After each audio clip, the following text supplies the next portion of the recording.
tant qu'Ivoirien, en tant surtout que technicien, comment vous voyez cette rencontre entre les deux équipes?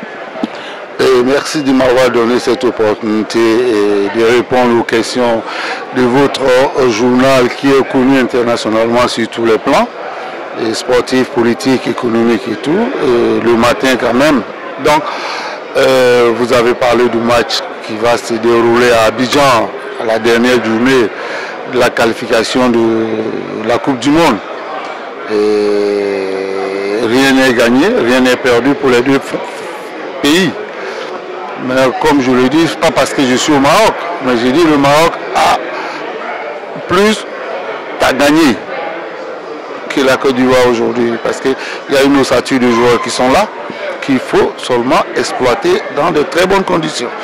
La Côte d'Ivoire avec la défaite contre la Guinée, et c'est pas évident de battre le Maroc, et comme on appelle le Gabon, en aller-retour. C'est pas aussi évident pour le Maroc de battre le Mali en aller-retour. Mais si l'un de ces deux pays fait nul quelque part, il ouvre la brèche pour l'autre. Donc le Maroc a intérêt de bien négocier son match contre le Mali.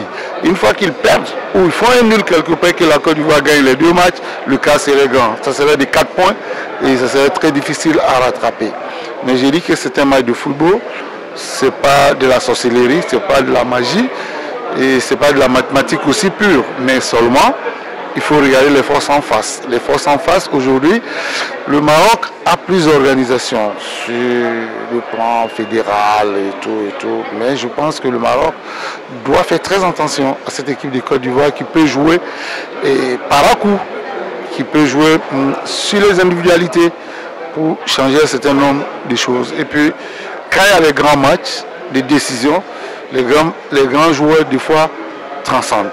Vous voyez Cristiano Ronaldo, il n'a pas beaucoup joué, mais les grands matchs, les grands rendez-vous, il est là, il répond présent. Donc, c'est en ce moment les grands joueurs du Maroc ou de la Côte d'Ivoire qui feront la différence.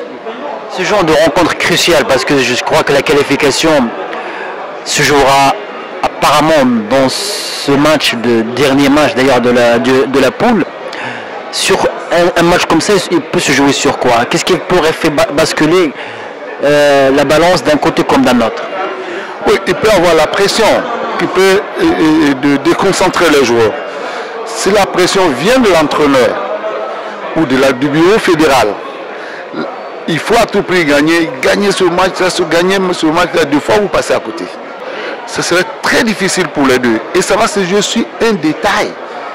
Le détail, ce serait la différence de la qualité intercette des joueurs, comme nous l'avons vu à la CAN.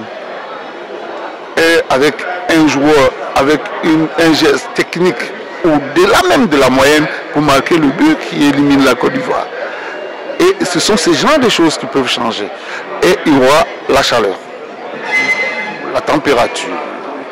J'espère que la FIFA et la Côte d'Ivoire ne vont pas mettre ce genre de match à 15 h où il fait très chaud, on va avoir un mauvais match.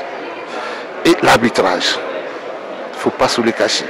Si les arbitres qu'on va envoyer pour jouer ce match ne sont pas à la hauteur, si les arbitres n'ont pas le même niveau que les deux équipes, ils vont vous siffler des fautes ou ils vont laisser passer certaines choses qui peuvent énerver les joueurs et la qualité du jeu va passer à côté.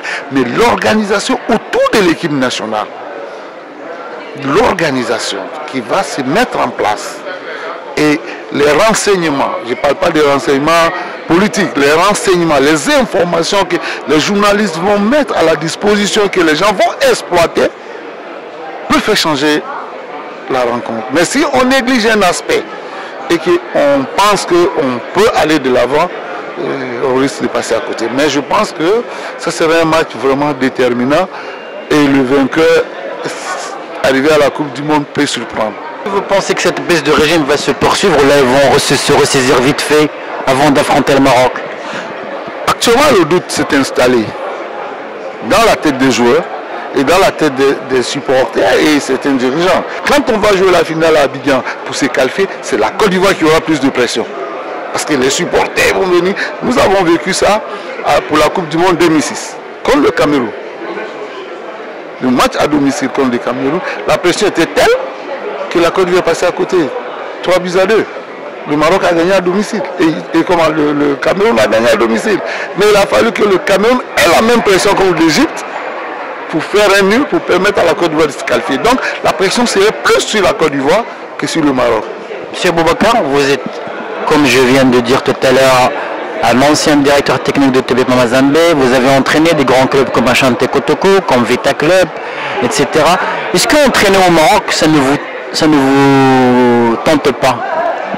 Oui, ça me tente, sur plusieurs raisons. L'organisation, les infrastructures. Je ne dis pas que tout est pro, mais parce qu'il y a quand même quelque chose de potable. Ce n'est pas l'argent qu'il faut regarder. Regardez les infrastructures. Le Maroc est en avance sur le plan éducationnel pour nos enfants, sur le plan organisation, sur le plan religieux. Et tout ça, bon, ça porte. C'est pour cette raison que le Maroc me tente. J'essaie de tenter mes chances à gauche et à droite pour voir si je peux avoir cette chance d'apporter mon expertise et pour que le football marocain puisse évoluer. Parce que le football évolue avec les trophées. Ça fait très longtemps, les clubs marocains n'avons pas les trophées. Ouais, ça fait que les doutes s'installent à tous les niveaux. Donc je pense que peut-être que j'aurai la chance un jour.